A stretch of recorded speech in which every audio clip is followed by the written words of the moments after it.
नमस्कार मित्रांनो. आज इंग्लिशचे व्हिडिओ लेक्चर घेणार आहोत आपण.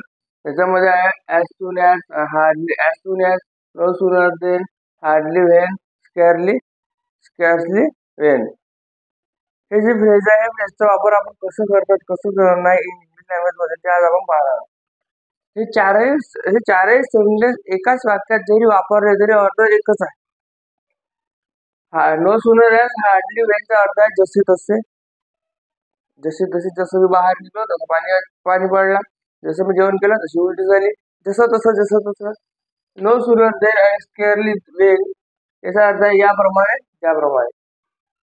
म्हणजे याप्रमाणे मी तिथे गेलो, ज्याप्रमाणे ते घडलं, असं काही पण असं या अर्थाने ते वापरले जाते.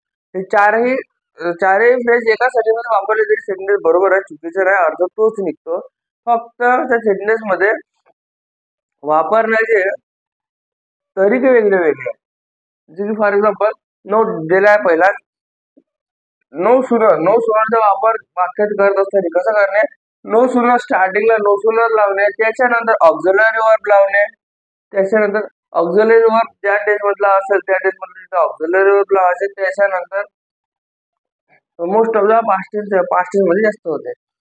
नो सुनर त्यानंतर ऑक्झिलरी वर्ब, त्याच्यानंतर जो सेंटेन्स आहे आपण ज्याची गोष्ट करत आहोत तो सेंटेन्स इथे लिहिणे, म्हणजे आपली क्रिया लिहिणे. जो सब्जेक्ट आहे सब्जेक्ट त्याची जे काही काम आहे त्याची ऍक्शन लिहिणे, त्याच्यानंतर देन लावणे, ते देन नंतर अजून दुसरा सेंटेन्स आहे जे घडलं, पहिले याने ऍक्शन केल्यानंतर जे घडलं ते देन नंतर लिहिणे आहे. या पद्धतीचं नो सुनर आहे. तसंच हार्डली पण आहे. हार्डली आणि स्केअरली दोन्ही सारखेच आहे. हार्डली पण किंवा स्केअरली पण दोघांनी हेल्प ऑक्झिलरी वर्ब हॅडच लागतो. ठीक आहे.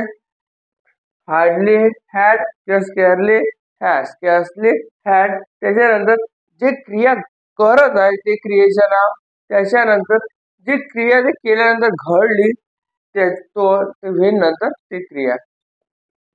घराच्या बाहेर निघलो, घराच्या बाहेर निघण्याची क्रिया झाली तर पाणी पाऊस झाला, ते त्याच्यानंतर म्हणजे त्याच्यानंतरची क्रिया झाली. आधीची क्रिया त्याच्यानंतरची क्रिया असं आहे. आणि नो सुनर ॲज फक्त एकच आहे, नो सुनर ॲज. त्याचा वापर सुरुवातीला करणे, फक्त तो एकच ह्या फॉर्म्युल्यामध्ये नाही आहे. नो सुनर नाहीतर नो सुनर पण आहे, हार्डली पण आहे, स्केअरली पण आहे. ह्या तिघांची फॉर्म्युला हा एकच आहे. हे हा एक ना एक दोन आहे, या पद्धतीचा फॉर्म्युला आहे. नो सुनर ॲजची गोष्ट कशी आहे, नो सुनर ॲज सुरुवातीला नो सुनर ॲज लावायचं, तसं हे सर्वच सुरुवातीलाच लावतात. सुरुवातीला लावल्यानंतर त्याच्यानंतर तिथे जी पहिली क्रिया आहे पहिली क्रिया लिहिली no sooner as soon as नंतर, त्याच्यानंतर इथं वेन आहे, वेन आहे, पण इथं देणे नाही, वेने नाही, इथं फक्त कॉमा आहे. ॲज सून ॲजचा जेव्हा वापर करतो आपण तेव्हा फक्त कॉमानं काम चालवावं लागते, बाकीच्या वेळेस देन वे लिहिणे आहे. पण ॲज सून ॲजच्या नंतर फक्त कॉमानं काम चालवत आहे. म्हणजे दुसरा वाक्य जे आपली क्रिया केल्यानंतर जी क्रिया घडली दुसरी ते क्रिया सांगण्यासाठी फक्त बीचमध्ये कॉमाचा वापर केला. नो सुनर ॲज हार्डली मध्ये व्हेन देनचा वापर करण्यात आलाय, पण इथं कॉमाचा वापर करण्यात आला. जसे काय आपण सेंटेन्स बघूया. मी घरून निघलो आणि पाऊस सुरू झाला. मी घरून निघलो आणि पाऊस सुरू झाला. As soon as I left home, as soon as left home म्हणजे जसं मी घरून निघलो, as soon as I left home it began to rain, तसंच पाऊस सुरू झाला. तर ॲज सून ॲज नंतर फक्त ॲज सून ॲज नंतर जे क्रिया फर्स्ट आहे ते क्रिया लिहिण्यात आली, त्याच्यानंतर फक्त कॉमा देण्यात आला, त्याच्यानंतर दुसरी क्रिया लिहिण्यात आली. बाकीच्या याच्यामध्ये कॉमा न देता वेन आणि डेचा वापर करण्यात आला. दुसरा नो सुनर डीड, इथं म्हणलं नो सुनर नंतर ऑक्झिलरी वर्ब लावा, म्हणून नो सुनर डीड हा ऑक्झिलरी वर्ब आहे. No sooner did I leave home, then it began to rain. हे बघा इथं कॉमा होता, इथं देनचा वापर केला. Then it began to rain, जसं मी घरून निघलो तसंच पाऊस सुरू झाला. मी घरून निघालो आणि पाऊस सुरू झाला, म्हणजे जसं मी घरून निघालो आणि पाऊस सुरू झाला, म्हणजे ज्याप्रमाणे मी घराच्या बाहेर निघलो त्याप्रमाणे पाऊस सुरू झाला. ठीक आहे. हार्डली हॅड, बघा हार्डली नंतर ह्याचा वापर करण्यात आलेला आहे. Hardly had I left home, hardly had I left home. Hardly had नंतर ही जी रिकामी जागा आहे, ही जी रिकामी जागा आहे, ही जी रिकामी जागा आहे, इथं तो फर्स्ट ऍक्शन लिहिली आहे. Hardly had I left home, I left home हे रिकामी जागेतला भाग आहे. ठीक आहे.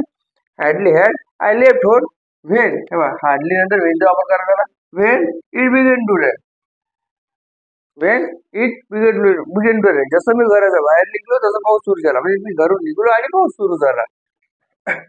स्केअरली हॅड, हे बघा स्केअरली म्हणजे स्केअरली हॅड, स्केअरली हॅड त्याच्यातली ही जागा रिकामी आहे तो हा सेंटेन्स आहे. I left home, scarcely had I left home when it began to run, याची रिकामी जागा it began to run, it began to run. ज्याप्रमाणे मी घराच्या बाहेर निघलो त्याप्रमाणे पाऊस सुरू झाला.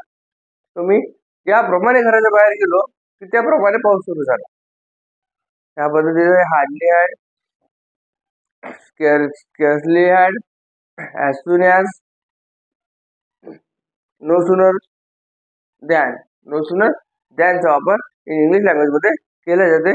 या पद्धतीचं होतं, जास्त काही कठीण आहे नाही. कोणत्याही वाक्यात वापरलं तरी चालते. फरक एवढाच का लक्षात ठेवायचं फक्त, जर का पेपर मध्ये विचारलं तर ऍज सून ऍज लागला आहे तर कॉमा द्यायचा, हार्डली असेल तर वेन लिहायचं, स्केअरली असेल तर वेन लिहायचं आणि नो सुरर असेल तर देन लिहायचं. म्हणजे देन, वेन आणि कॉमा ह्या तीन गोष्टी कोणत्या ठिकाणी वापरायच्या, कसं वापरायचं म्हणजे एवढंच लक्षात ठेवून आहे. बाकी जसे जसं मी म्हणजे जसे तसेसाठी कोणते वापरू शकता, याप्रमाणे त्याप्रमाणे सुद्धा कोणते वापरू शकता. फरक एवढाच, कुठं कॉमा आणि कुठं वेन आणि कुठं देन लावणे एवढंच लक्षात ठेवणे आहे. म्हणजे पेपरचा इरर सॉल्व्ह करता येईल बिंदास. या पद्धतीचं होतं. व्हिडिओ आवडल्यास व्हिडिओला लाईक करा, शेअर करा, सबस्क्राईब करा. फर्स्ट टाइम मी चॅनलमध्ये व्हिडिओ असाल तर चॅनलला सबस्क्राईब करून ऑल ऑप्शन चूज करा आणि व्हिडिओला लाईक करून शेअर सुद्धा करण्यास मदत करा. नमस्कार.